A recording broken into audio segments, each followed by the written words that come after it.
यही कहानी है कि जिस बच्चे को आप समझ रहे हैं कि इसको कुछ नहीं मालूम है, ये बच्चा इतना धूर्त हो गया है आगे जाके कि इसने अपने बाप और माँ को घर से निकाल दिया।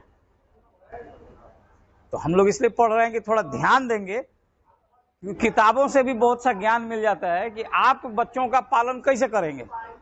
बच्चे की गलती को नजरअंदाज करेंगे या उसकी गलती पर उसको टोकेंगे। बात समझ में आ रही है? मैंने अभी शुरू में कहा ना कि एक बच्चा पेंसिल चुरा के लाया स्कूल से, माँ को लगा कि चलो एक पेंसिल लेके गया था, 2 ले आया, बहुत अच्छी बात है। लेकिन सब माँ को ये अच्छा नहीं लगा। कुछ माँ है जैसे ही 2 पेंसिल देखी, गाल पे दोनों एक थप्पड़ लगा उसको, तो उसको लगा ना कि हम क्या गलत किए हैं, मम्मी मारी है। तो कल से वो पेंसिल नहीं ना छुएगा दूसरे का। कह दे कि नहीं बगल वाले का भी ले आना, इधर वाले का भी ले आना है। अब देखिएगा स्कूल में भी बदमाश होते हैं बच्चे। तो टीचर्स को और पेरेंट्स को इस पे ध्यान देना है। कुछ बच्चा है कि दूसरे का खाना गिरा देता है या उसको धमकी देता है स्कूल में।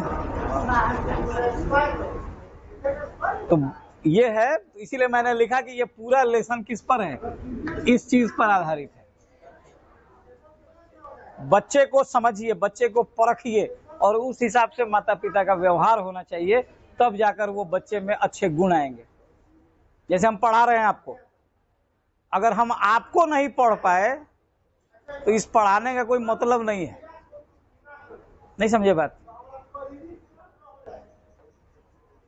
All students are just like a book to read.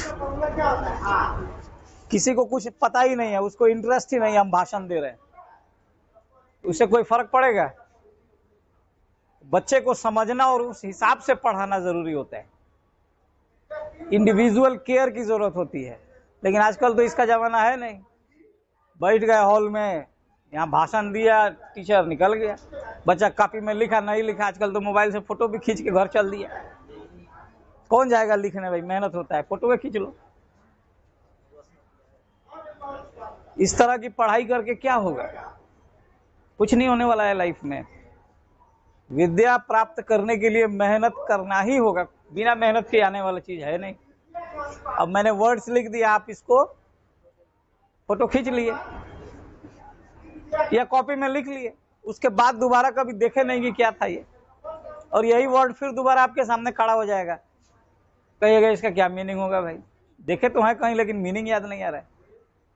और एक बार अगर